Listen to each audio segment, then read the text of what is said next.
Hi friends, welcome back to Shailaja's kitchen. నేను మీ శైలజ. ఈరోజు వీడియోలో మరో సరికొత్త రెసిపీతో మీ ముందుకు వచ్చానండి.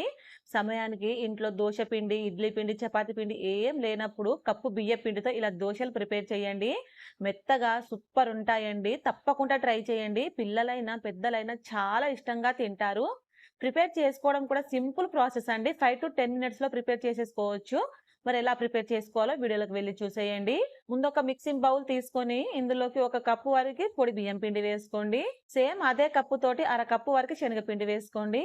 ఒక 2 టేబుల్ స్పూన్ల వరకు బొంబాయి రవ్వ తీసుకోండి. దీన్నే ఉప్మా రవ్వ, సూజీ రవ్వ అంటాం కదా. ఈ రవ్వని ఒక 2 టేబుల్ స్పూన్లు తీసుకోండి.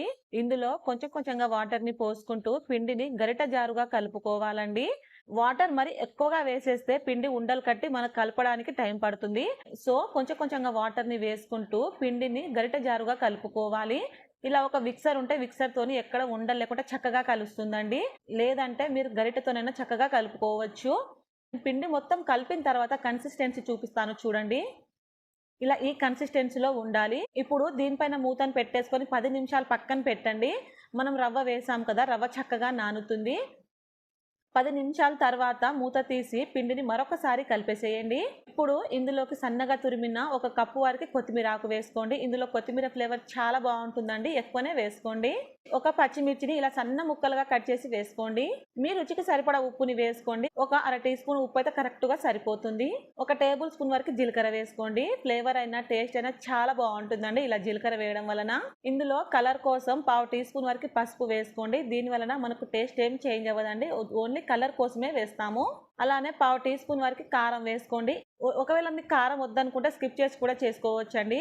ఇప్పుడు ఈ ఉప్పు కారం అంతా కూడా పిండికి చక్కగా పట్టించాలి.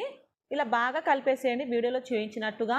ఈలోపు మీకు ఒక చిన్న రిక్వెస్ట్ అండి, మన ఛానల్ని కొత్తగా చూస్తున్న వాళ్ళు ప్లీజ్ అండి సబ్స్క్రైబ్ చేసుకోండి. మన ఛానల్లో కొత్త కొత్త రెసిపీ చాలా ఉన్నాయి. ఇంట్రెస్ట్ ఉంటే ఒకసారి చూడడానికి ట్రై చేయండి. మనకు ఎక్కడ కూడా పిండి ముద్ద లేకుండా పిండి ఇలా కలుపుకోవాలి.